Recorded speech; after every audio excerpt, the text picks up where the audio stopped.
Assalamualaikum warahmatullahi wabarakatuh.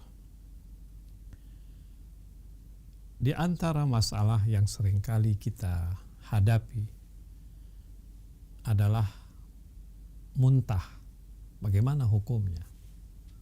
Misalnya seorang ibu punya anak bayi yang suka dia susui atau yang dia suapi makan. Kan yang namanya anak bayi suka muntah. Itu bagaimana hukum muntahnya?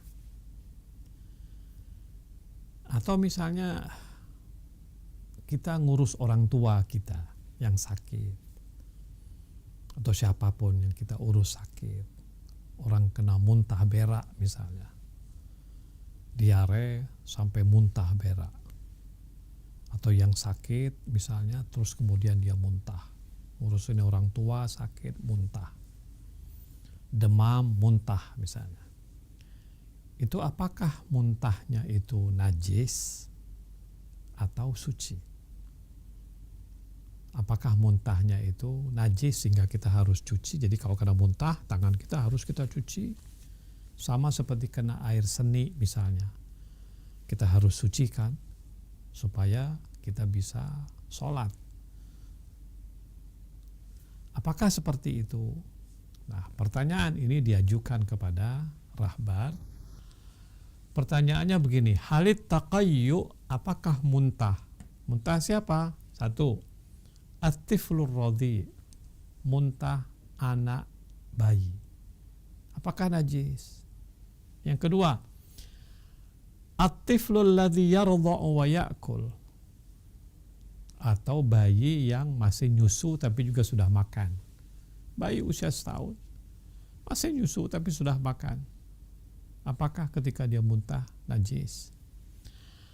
Au al-insanul baligh, atau orang yang sudah baligh, orang tua misalnya, atau si fulan sakit kena muntah berak. Apakah muntahnya itu najis? Beliau menjawab dengan satu kata, fi tamamis suwari tahirun. Dalam semua pertanyaan-pertanyaan di atas ini, jawabannya adalah muntah itu hukumnya suci.